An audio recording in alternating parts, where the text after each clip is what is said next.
L'entretien des patriotes, bonjour à tous, heureux de vous retrouver. Paix probable, un gaspillage inouï de nos impôts. Alexandre Soros en visite à Paris. Lot de consolation pour Emmanuel Macron. Avant de répondre à ces deux questions et traiter d'autres sujets d'actualité, connaissez la coutume sur cette chaîne, je commence toujours mon entretien par remercier ceux qui justement m'ont permis de le produire, car ils m'ont financé à l'aide des merci rémunérateurs. Et aujourd'hui sont à l'honneur des fidèles parmi les fidèles, Rambard, Radar et ce cher Philippe Bohen. Merci à eux du fond du cœur. Et puis je tenais à vous remercier pour votre fidélité. Oui, il faut aider la réinformation. Comment faire? Il suffit de lever le petit pouce, écrire de gentils messages et diffuser sur d'autres réseaux sociaux. Merci à tous.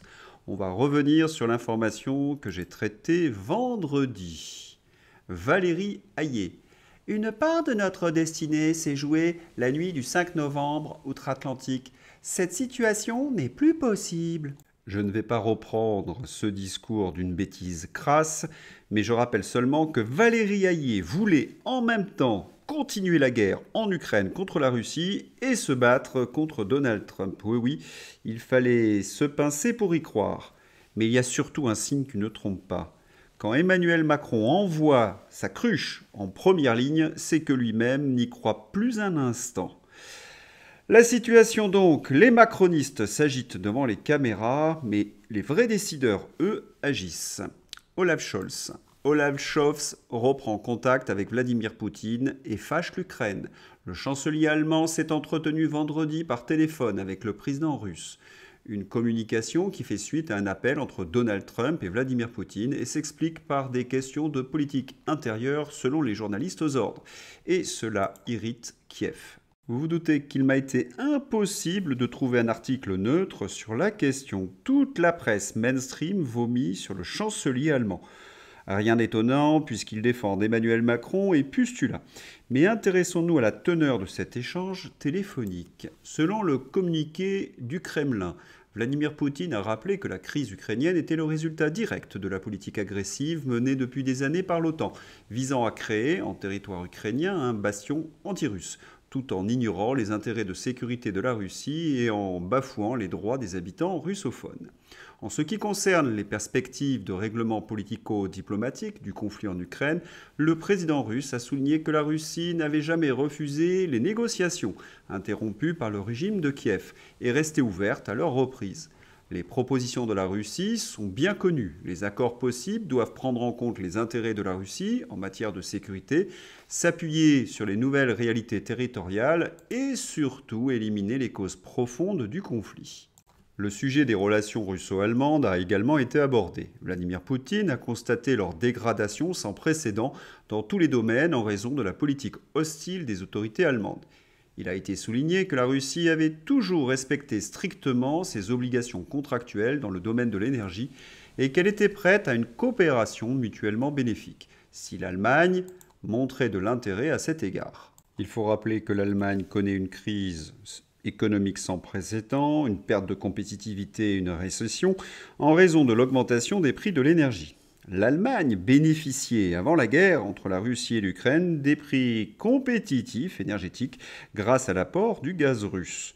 On comprend mieux dans ces conditions pourquoi Scholz veut renouer avec la Russie. Et aux USA, même son de cloche, Donald Trump promet de mettre fin aux guerres en Ukraine et au Proche-Orient. Lors d'un gala organisé dans la résidence de Floride, Donald Trump a annoncé son intention de mettre un terme au conflit en Ukraine et au Proche-Orient. Le président élu a ainsi affirmé sa vision d'une politique étrangère non interventionniste, marquée par la recherche de solutions diplomatiques.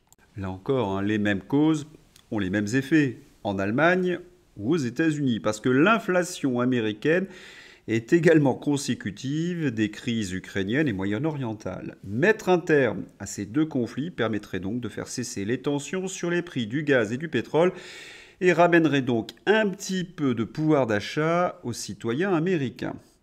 Rappelons-nous, Zelensky jeudi appelait à une guerre à outrance. Mais peut-il vraiment aller contre la volonté américaine? Un début de réponse. Dans le Figaro. Guerre en Ukraine, Zelensky dit vouloir la fin de la guerre en 2025 par des moyens diplomatiques. On a bien compris, donc Zelensky ne peut pas s'opposer à la volonté du président Donald Trump. Après 3 ans et 500 000 morts, et Dieu sait combien de blessés, pour une guerre perdue d'avance, Zelensky veut négocier la paix. On se rappelle qu'il avait déchiré les accords de paix avantageux d'avril 2022. Où sont les crétins qui nous traitaient de poutinistes car nous souhaitions des négociations de paix? Il y a donc quelque chose de pathétique là-dedans. Oui, cette séquence est triste, pathétique même, et elle me met en colère. Plusieurs questions.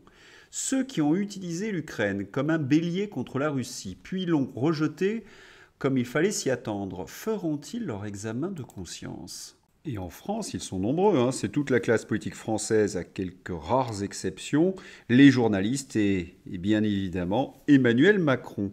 Mesurent-ils leurs responsabilités, les morts, les destructions, les veuves, les orphelins? Et puis, comme d'habitude, ce sont les Français qui devront rembourser les sommes colossales englouties dans ce conflit. Asseyez-vous. Depuis 2 ans, 241 milliards ont été donnés à l'Ukraine par von der Leyen. Là-dessus, la France a donné 17%, soit presque 41 milliards, auxquels il faut ajouter les sommes directement données par la France. Que les Français prennent conscience de cette gabegie. Et puis, pour nous faire avaler ce type de dépenses, une communication indécente. Macron et Zelensky, tous les 3 mois, enlacés. Hilar! Qu'est-ce que c'est drôle de faire la guerre. Oui, les deux voulaient faire parler la poudre, mettre cette guerre sur de bons rails. Interminablement. Et les journalistes d'applaudir. Je ne sais pas ce qu'il y a de pire, cette communication indécente ou la servilité des journalistes. Car enfin, nous le savons tous, la France est ruinée. Il y a même une commission sénatoriale qui essaie de dégager les responsabilités de ceux qui ont dirigé notre pays pendant cette période. Oui, on se questionne d'où viennent tous ces déficits après avoir gaspillé des dizaines et des dizaines de milliards dans la guerre en Ukraine. C'était au tour d'Elisabeth Borne. Déficit, Elisabeth Borne ne s'explique pas l'écart significatif sur les recettes de l'État en 2023. Et Elisabeth Borne ajoute qu'il fallait éviter d'affoler les Français sur le déficit public. Donc, ils ont caché la vérité. Mais il faut bien traduire. Comment justifier l'envoi de dizaines de milliards pour financer une guerre en Ukraine alors que le déficit public français explosait? Oui, ils ont caché la vérité pour continuer cette guerre inique. Mais nous devons payer. Des sénateurs veulent augmenter la TVA à 22%, le gouvernement sceptique. Ils ne sont pas capables de faire des réformes pour baisser les coûts. Leur seule orientation est d'augmenter les impôts dans le pays le plus imposé au monde. Gaspillage toujours, mais cette fois-ci, c'est l'achat des pchoutes. Pchoutes contre le Covid. La Commission européenne devant la justice pour l'affaire des SMS entre von der Leyen et Pfizer. En 2021, le New York Times avait révélé l'existence de textos échangés entre Pustula, la présidente de la Commission européenne, et Albert Bourla, le PDG du laboratoire pharmaceutique américain Pfizer, le plus gros fournisseur de pchoutes anti-Covid commandé par l'Union européenne. Mais pourquoi ces textos constituent-ils un délit? La raison. Le New York Times a demandé à avoir accès aux SMS échangés au titre de la liberté d'informer. Le quotidien s'appuie sur un règlement européen de 2001 relatif à l'accès public aux documents des 3 grandes institutions de l'Union européenne, Commission, Conseil et Parlement. La décision du tribunal de l'Union européenne ne sera pas rendue avant plusieurs semaines, voire plusieurs mois. Pustula a donc bafoué le code de transparence, mais il y a pire. Pustula n'avait pas de mandat pour négocier l'achat de pchoutes. Oui, la décision était collégiale et elle a été encadrée. Autrement dit, Pustula n'a pas respecté le droit européen. Si donc les textos révélaient une négociation individuelle, ce serait un abus de pouvoir. Dans ce tweet de 2022, Michel Rivasi, décédé depuis, écrivait que le New York Times dispose de captures d'écran des messages échangés entre Bourla et Pustula. Je pose cela puisque l'affaire est devant la Cour de justice de l'Union européenne. Cette affaire ne peut en rester là, nous disait Michel Rivasi. Si le New York Times ne rend pas publiques les captures d'écran des SMS Gate, le parquet européen doit se saisir du dossier. Pour bien comprendre de quoi il s'agit, le New York Times possède donc des captures d'écran, mais les journalistes ont besoin des originaux pour vérifier la véracité de ces captures d'écran. Et c'est à la justice, donc, de faire son travail. Le résumé par Frédéric Baldan. Il est important de critiquer la presse lorsqu'elle ne fait pas son travail, mais il est aussi important de saluer son travail lorsqu'elle retourne à sa mission d'informer. Pfizergate, la Commission européenne, répond devant la justice des SMS effacés de pustulats. Le jugement a été mis en délibéré. La décision du tribunal de l'Union européenne n'est pas attendue avant plusieurs mois. D'ici là, d'autres épisodes du Pfizergate devraient voir le jour. À Liège, un tribunal examine la plainte de Frédéric Baldan contre Pustula. Le lobbyiste belge accuse la présidente de la commission de prise illégale d'intérêts et corruption, usurpation de fonctions et de titres et destruction de documents publics. La Pologne et la Hongrie se sont jointes au procès. L'audience est prévue le 6 décembre. Et ce qui m'écœure le plus, c'est que les députés européens ont réélu à la tête de l'Union européenne Pustula. Oui, les macronistes, les LFI, les LR, alors qu'ils connaissent tous le dossier par cœur du Pfizergate. Honte, honte à eux. Mais cela en dit long, très long sur le niveau de corruption au sein de cette assemblée. Petit rappel d'ailleurs avec Virginie Joron, députée du Rassemblement national. Plus de 200 millions de doses de pchout jetées en Europe. Ces 4 milliards d'euros de doses jetées sont l'arbre qui cache la forêt. Pfizer se fiche de ce gaspillage puisqu'elle porte plainte contre les États comme la Pologne et la Hongrie qui veulent rompre les contrats justement avec l'Union européenne et Pfizer. On a bien compris pourquoi la Pologne et la Hongrie sont partie civile contre Pustula dans les SMS effacés. Mais n'oubliez pas, c'est vous qui payez toute cette gabegie. Les patriotes de Florian Philippot en première ligne contre l'accord du Mercosur. Florian Philippot, voilà comment le drame a commencé à quelques mètres de Matignon. Les patriotes armés de pancartes et d'une camionnette avec une affiche anti-accord Union européenne ont été arrêtés par la police du régime macroniste. Barnier en avait décidé ainsi et donné l'ordre à ses troupes. Des renforts furent ensuite appelés. Tout ça a duré des plombes au mépris de la circulation qui était bloquée pour rien. Il nous fallut même prouver que nos affiches portaient des slogans pas gênants pour le régime macroniste. Le véhicule fut fouillé dans ce but. Chaque affiche rangée dans le véhicule et même pas visible fut scrutée par le régime, une par une. 2 militants furent ensuite arbitrairement arrêtés et emmenés en garde à vue. Ils y sont toujours, on espère qu'ils vont bien. Donc des militants ont été arrêtés parce qu'ils circulent avec une camionnette expliquant que l'accord du Mercosur est une infamie. Oui. Qui vous donne des ordres aussi débiles? La question m'est venue naturellement à l'esprit quand on voit les ordres reçus pour empêcher illégalement une action politique et tenter de faire croire, sans produire le moindre texte juridique, que c'était une manifestation non déclarée. Vous voyez où nous en sommes avec Macron. Ça, c'était avant les arrestations et gardes à vue illégales, que nous poursuivrons bien sûr en justice. Vous vous rappelez la phrase d'Emmanuel Macron « Effayez la dictature et vous verrez ». Oui, c'est tout vu. Sous Emmanuel Macron, les voyous courent les rues, mais les forces de l'ordre arrêtent des citoyens pacifiques. Les trafics en tout genre explosent en France, mais ce sont nos paysans qui sont surveillés. Oui, tout est sous contrôle, comme ils disent. On a bien compris pourquoi.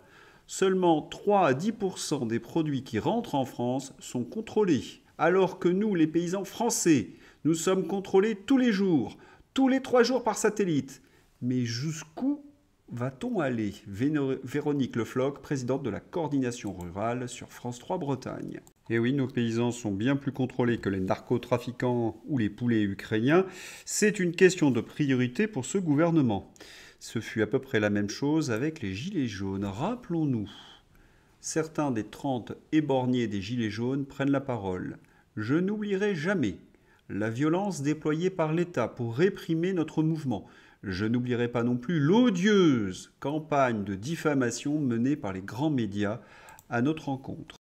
C'est curieux ça, car les médias sont de gauche. Étonnant, non? Quelle époque?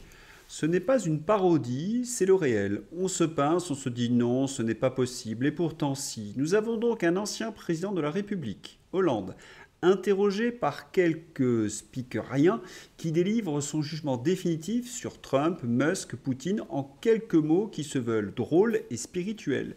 Les petits valets sur le plateau s'esclaffent et se gaussent dans des rires qui sont comme de petites gerbes de vomi. On appelle ça une émission de service public, sévice public. On repense à la scène du Joker à la télé avec De Niro. La réalité a dépassé la fiction et la chaîne est tellement fière de sa daube qu'elle en fait un tweet. Budget de l'audiovisuel public presque 4 milliards d'euros. Et toujours dans quelle époque? Élise Lucet en admiration devant François Hollande. On comprend tout de suite les reportages à charge sur tout le monde, sauf sur la gauche caviar. Élise Lucet est presque tombée donc en pâmoison devant le gros Flamby. Voilà, nous savons une chose, Élise Lucet est hypoglycémique. Ces journalistes ont vomi sur les gilets jaunes, sur les résistants contre le Big Pharma. Ils ont célébré Zelensky, Macron et Pustula. À ce niveau-là, ce ne sont même plus des larbins, non, c'est bien pire. Et je tairai ceux qu'ils sont par bienséance et convenance. Et pendant ce temps, chez ceux, oui, les Français, qui financent cette TV publique à 4 milliards, cette orgie progressiste de quelle époque? Un homme s'est présenté devant Michel Barnier et le maire d'Angers. À l'heure où je vous parle, je suis un travailleur, je n'ai plus un copec sur mon compte. Qu'est-ce qu'on fait? Le maire d'Angers lui dit que cela ne le concerne pas. Barnier sourit, dialogue un petit peu et ils s'en vont. Mais que peuvent-ils répondre?